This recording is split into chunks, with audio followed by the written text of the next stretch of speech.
The California sun was relentless, but even its golden warmth couldn't melt the cold resolve in my heart. The realtor's office was a sterile box of glass and polished wood, a stark contrast to the beautiful mess of a life I was dismantling. I signed the last document, the pen a heavy instrument of betrayal. It was done. The house was sold. The house that belonged to Mark, the man who was currently serving in the military overseas, fighting for a country I was about to abandon, along with him. People would call me a monster, a villain, a backstabber. But they didn't understand. They didn't see the years of loneliness, the empty promises, the life I felt trapped in. Mark was a good man. I'd give him that. But a good man isn't always the right man. And I had found the right man. He was right there beside me, his hand resting on the small of my back, a silent promise of a different future. Daniel, Mark's best friend since childhood. A bond forged in shared stories, inside jokes, and a loyalty that was supposed to be unbreakable. I had shattered it. We had shattered it. Our love was a secret garden, watered with stolen moments and whispered confessions, growing in the shadow of Mark's absence. The guilt was a dull ache, but it was nothing compared to the thrill of a new beginning. "It's over," Daniel said, his voice a low rumble. I nodded, my eyes meeting his. A single word, but it held the weight of everything we were leaving behind. The past was a closed door. The future was an open road. And we were about to drive away, together. "Let's get out of here," I whispered, the words a bittersweet taste on my tongue. My new life was starting, and it was built on the wreckage of another's. I didn't regret it. Not yet. This is a long story, so remember to subscribe to the channel and not miss the next parts. We drove north, the sprawling concrete jungle of Los Angeles shrinking in the rearview mirror. Daniel's truck, once a familiar sight in our driveway, now felt like a getaway car. The air conditioner hummed, a monotonous drone against the silence that settled between us. The initial rush of freedom was fading, replaced by a tense anticipation. What would people say? How would Mark react? These questions were ghosts in the back of my mind, whispering and rattling their chains. Daniel seemed oblivious, his focus fixed on the highway ahead. He was humming a low tune, a song I recognized from our late-night drives to the beach, back when we were still just friends. I watched his profile, the strong line of his jaw, the way his brows furrowed slightly in concentration. He was the calm to my storm, the anchor I had clung to when my world felt like it was spinning out of control. We had been drawn to each other like magnets, two lonely souls finding solace in a forbidden connection. It had started with harmless conversations on the porch, while Mark was on patrol, evolving into shared meals, then stolen glances, and finally, a kiss that sealed our fate. My phone vibrated in my purse. Mark. I froze. The screen showed a picture of his smiling face, a reminder of the man I had deceived. My thumb hovered over the notification, the urge to delete it a powerful impulse. But I couldn't. Not yet. I had to face this. I had to deliver the final blow. I took a deep breath, my heart pounding in my chest. Daniel glanced at me, his hand leaving the steering wheel for a moment to rest on my knee. A gesture of reassurance, a gesture of complicity. I unlocked the screen. The message was simple. "Hey babe, just checking in. Getting ready for a big drill tomorrow. Miss you." A pang of guilt, sharp and swift, pierced through me. I swallowed hard. I would answer him later, when I was ready, or more accurately, when I had the courage. The road stretched out before us, a long, winding ribbon of asphalt. We were on our way, but I knew, deep down, that this journey was just the beginning of the real reckoning. We found a small, unassuming motel just outside of Sacramento. The sign, with its flickering neon vacancy light, seemed to mock our fleeting sense of freedom. The room was basic, smelling faintly of stale cigarette smoke and cheap disinfectant.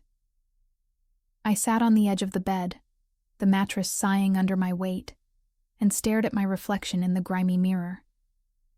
My face, usually a mask of calm composure, looked tired and drawn. I saw a stranger, a woman who had just burned her old life to the ground and was now standing in the ashes, uncertain of what to build next. Daniel came out of the bathroom, a towel wrapped around his waist. He looked at me, his expression a mixture of concern and love. "You okay?" he asked, his voice soft. I shook my head, unable to speak. The silence, which had felt so comforting in the truck, was now suffocating. I had been so focused on the escape, on the thrill of it all, that I hadn't truly considered the aftermath. The guilt was no longer a dull ache, but a sharp, persistent pain, a constant reminder of the life I had destroyed. I thought of Mark, thousands of miles away, completely unaware of the bombshell that was about to detonate in his life. The man who had trusted me, loved me, and considered Daniel his brother. The enormity of our betrayal crashed over me, a tidal wave of regret. Daniel sat beside me, pulling me into his arms. His touch, once a source of electrifying comfort, now felt like a brand. "We'll be okay," he murmured into my hair. "We're together now." His words, meant to be a comfort, sounded hollow. I wanted to believe him. I wanted to believe that this was a beautiful love story, an epic tale of two souls finding each other against all odds. But all I could see was the wreckage we had left behind. The house, the years, the friendships, the life Mark had been building for us. The phone in my purse vibrated again, a relentless reminder of the person I was, the person I had become. I knew I couldn't run forever. The time for the truth was coming, and I was terrified of what it would bring. The next day, we rented a small apartment in a quiet suburb of Portland, Oregon. It was a blank slate, a 2-bedroom unit with beige walls and a view of a sprawling parking lot. It was nothing like the charming house we had sold, with its rose garden and sun-drenched porch. But it was ours. And for a brief moment, as we unpacked boxes and arranged furniture, a semblance of normalcy settled in. We went to the grocery store, bought dinner, and cooked together, laughing as we navigated the unfamiliar kitchen. It felt like playing house, a surreal and temporary fantasy. But the real world intruded. In the quiet of the night, as Daniel slept soundly beside me, I couldn't escape the memories. Mark's face, his voice, the way he would hold me tight before leaving for a long mission. The life we had planned, the children we wanted, the future we had so carefully crafted. I had torn it all to shreds.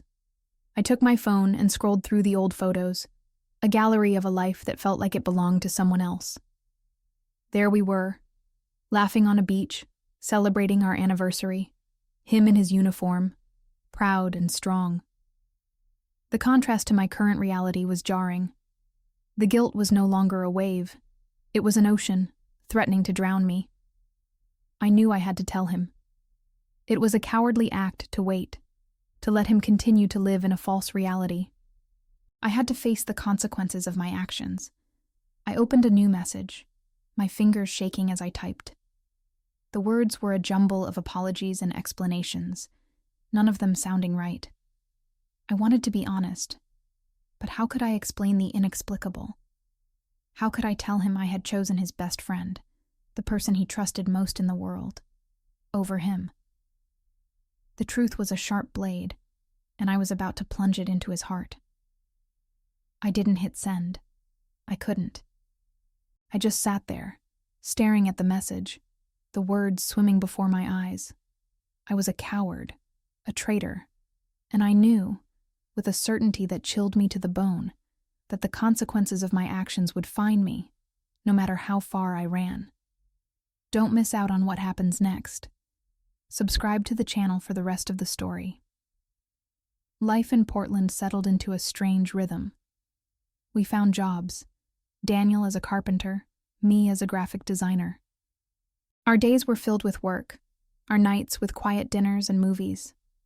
We were building a new life, a new routine. But it was all a fragile facade, a house of cards built on a foundation of lies. Every time the doorbell rang, I jumped. Every time my phone buzzed, a jolt of fear shot through me. I was waiting for the other shoe to drop, for the past to catch up with me. The silence from Mark was deafening. I had finally sent the message, a cowardly, long-winded text that ended our marriage and confessed my affair with Daniel. The response had been nothing. Not a call, not an angry voicemail, not even a single word. His best friend had also gone radio silent. The two men who had been inseparable for years now existed in separate worlds, with me as the betrayer who had torn them apart. Daniel seemed relieved, almost convinced that the worst was over. But I knew better. I knew the silence wasn't a sign of acceptance. It was the calm before the storm. I began to have nightmares, dreams of Mark's face, his eyes filled with a pain so deep it was an abyss. Dreams of Daniel and I, standing in a barren desert, the wind whipping around us, and a voice from the sky yelling, "Traitors!" The guilt was no longer an ocean. It was a ghost, haunting my every waking moment. I would be in the middle of a work project, and a sudden image of Mark's face would flash in my mind, a ghost of a memory, and I'd lose my train of thought. Daniel noticed my change. "You're not sleeping," he said one morning, his hand resting on my cheek. "What is it?" I couldn't tell him. How could I explain that the guilt was consuming me? That I had traded my peace of mind for him? He would try to reassure me, to tell me that we were meant to be. But the words would ring hollow, because I was starting to question everything. Was this love? Or was it just a desperate attempt to escape a life I didn't want? The walls of our new life, once a symbol of freedom, were beginning to feel like a cage. And I knew, with chilling clarity, that I had put myself inside it. The first crack in our new life appeared during a mundane trip to the grocery store. I saw a man in a military uniform, a young soldier with a clean-cut haircut and a serious expression. My breath caught in my throat. I ducked behind a stack of cereal boxes, my heart pounding in my chest. The soldier was nothing like Mark, but the uniform was a potent reminder of the life I had left behind. Daniel, pushing the cart, noticed my panic. "What's wrong?" he asked, his voice low. I couldn't explain it. I just shook my head, my eyes darting around the store, convinced that I was being watched, judged. He didn't press the issue, but I saw the concern in his eyes. The guilt was not just haunting me. It was beginning to seep into our shared reality, poisoning our every interaction. The easy laughter we once shared was now forced, a thin veneer over a simmering tension. Later that night, as we were having dinner, Daniel tried to talk to me. "You're not yourself," he said, his fork scraping against the plate. "You're always on edge." "I'm fine," I snapped, the lie tasting like ash in my mouth. "No, you're not," he countered, his voice firm. "We can't keep living like this. We need to talk about it." Talk about what? The house we had sold? The man we had betrayed? The friendship we had destroyed? How could I articulate the overwhelming sense of dread that had become my constant companion? I was a villain in my own story, and I couldn't shake the feeling that the other shoe was about to drop. The silence from Mark was still there, but it was no longer just silence. It was a living, breathing entity, a weight in the room that was crushing the life out of our new relationship. It was a reminder that we hadn't escaped. We had just relocated the battlefield. The battle was no longer with Mark. It was with ourselves, with the consequences of our choices. I looked at Daniel, the man I had given everything up for, the man who was supposed to be my happy ending. But his face, once a beacon of hope, now held a shadow of worry. a reflection of my own turmoil. We had made a terrible mistake, and I was beginning to realize that the price for our love was far higher than either of us had anticipated. The storm finally broke on a rainy Tuesday afternoon. The phone rang, the caller ID a number I didn't recognize. My hand trembled as I answered it. A voice, cold and measured, spoke on the other end. "Hello, is this Mrs. Harper?" It was Mark's commanding officer. He didn't know I wasn't Mrs. Harper anymore. A knot of dread tightened in my stomach. "Yes," I managed to say, my voice a shaky whisper. The man's voice became softer, filled with a practiced sympathy. "I'm calling to inform you that Sergeant Mark Harper was seriously injured in the line of duty. We're flying him back to the States. He's in a critical but stable condition." The receiver slipped from my fingers, clattering to the floor. The world tilted on its axis. The phone call was a confirmation of my worst fears, a stark and brutal consequence of my actions. I had been so consumed by my own guilt and my own selfish desire for a new life that I hadn't considered the possibility of a real-world tragedy. I was a villain in a love story, but now I was a villain in a human tragedy. Daniel came running into the room, his face a mask of panic. He saw the phone on the floor in my face, pale and stricken. "What happened?" he asked, his voice laced with fear.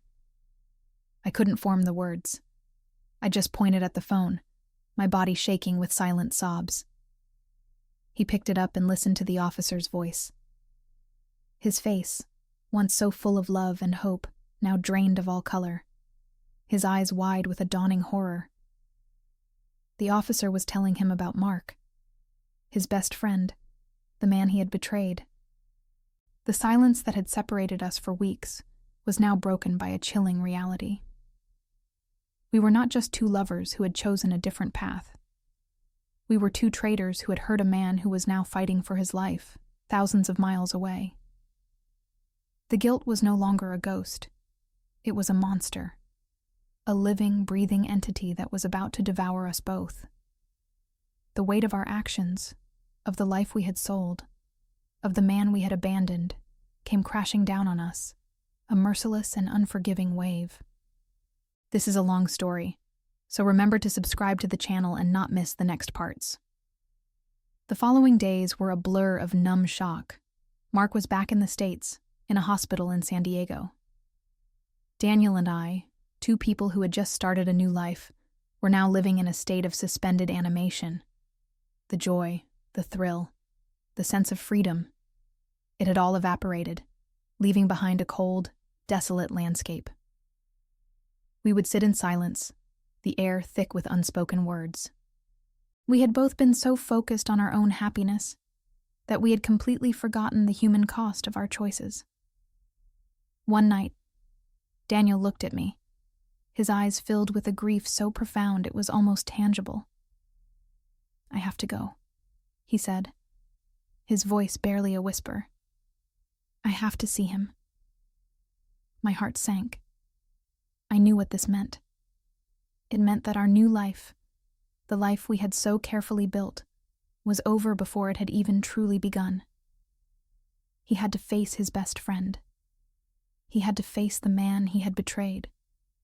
And I, the woman who had instigated this whole mess, was left behind, a spectator to the tragedy I had created. I watched him pack a small bag, his movements slow and deliberate. He wasn't looking at me, not really. He was looking through me, seeing a ghost of the woman he had once loved, the woman he had risked everything for. He was seeing the consequences of his choices, and I knew, with a certainty that chilled me to the bone, that I was the most painful of them all. "Are you coming back?" I asked, the question a desperate plea. He paused at the door, his hand on the doorknob. He turned and looked at me, his eyes empty. "I don't know," he said. And then he was gone. I stood there, alone in the apartment we had built together, the silence a deafening roar. The house we had sold, the life we had destroyed. the man we had betrayed.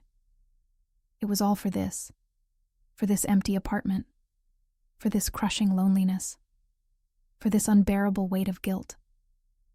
I had gotten my new life, my new love, but it had all been built on a foundation of sand, and it had washed away with the tide of our own betrayal. The days that followed were a cold, bleak stretch of time. Daniel didn't call. I didn't reach out. I was a ghost in my own life, haunting the empty rooms of our apartment, the silence a constant reminder of my own solitude. The guilt, once a persistent whisper, was now a deafening scream. I had been so convinced that I was a victim, trapped in a life I didn't want, that I had failed to see the truth. I was a villain. I had broken a good man's heart, betrayed his trust, and left him for dead, only to find myself alone and miserable. One night, I sat on the floor of the empty living room, surrounded by unpacked boxes and the ghosts of our laughter. I thought of Mark. I thought of his kind eyes, his gentle humor, his unwavering loyalty. I had traded that for a fleeting thrill, a desperate escape, and a man who, in the end, had chosen his conscience over me. I finally understood the true meaning of a villain's journey. It's not about the power or the conquest. It's about the crushing weight of your own actions, the inevitable and painful downfall that comes from a life built on a foundation of lies. My phone, a silent sentinel, suddenly lit up with a notification. A text from an unknown number. I opened it, my heart pounding in my chest. It was a photo. A picture of a man in a hospital bed, a web of tubes and wires connecting him to various machines. His eyes were closed, his face pale and peaceful. Daniel was in the picture, standing beside the bed, his head bowed in prayer. It was Mark. And for the first time in what felt like forever, I felt a genuine wave of emotion that wasn't guilt or fear. It was sorrow. A deep, profound, and humbling sorrow. I had done this. I had hurt this man. I had taken his life and shattered it into a million pieces. The tears, once a foreign concept, now streamed down my face, hot and cleansing. I was alone, and I knew with chilling certainty that this was the price I had to pay. I had traded a life of comfort and love for a life of solitude and regret. The house was sold, the best friend was gone, and the lover, the man I had betrayed everything for, had chosen his best friend over me. I had everything I had ever wanted, but I had lost everything that ever mattered. The last thing I sold was the small, unassuming wedding band that Mark had placed on my finger years ago. I walked into a pawn shop in the seedier part of town, the ring a cold weight in my hand. It was a symbolic gesture, a final act of closure, a way to sell the last tangible piece of my old life. The man behind the counter, a grizzled old-timer with weary eyes, barely looked at the ring. He offered me a pittance, and I took it without a word. The money, a handful of crumpled bills, felt like blood money. It was the final payment for my betrayal. I was living alone now, in a small, cramped apartment, the weight of my solitude a constant companion. Daniel had never come back. I had heard through a mutual acquaintance that Mark was slowly recovering, and that Daniel was by his side, a faithful friend, a repentant brother. I was an afterthought, a painful memory, a chapter they had both closed. The sun, once a symbol of California warmth and new beginnings, now felt like a cruel spotlight, illuminating the mistakes of my past. I would walk the streets of Portland, a ghost in a city that wasn't mine, a stranger in my own life. I had everything I had wanted, the freedom from a life I felt trapped in, the love of a man who had stolen my heart. But in the end, I had lost it all. My selfish choices had led to this. I was a villain in my own story, and I had received my just deserts. I often think of the house, the one I sold. I wonder if the new owners appreciate the rose garden, if they sit on the sun-drenched porch and feel the warmth. I wonder if they can feel the ghosts of the life I destroyed, the laughter I silenced, the love I abandoned. I had started a new life, but it was a life of solitude, regret, and the crushing weight of my own conscience. The house was sold, but I was the one who was left homeless. I was a woman who had betrayed everyone who ever loved her. And now, in the silence of my own solitude, I was finally and completely betrayed by my own choices. I was alone, and I deserved it. This is the end of our story. Thank you for watching. Don't forget to subscribe to the channel and leave a like if you enjoyed this series.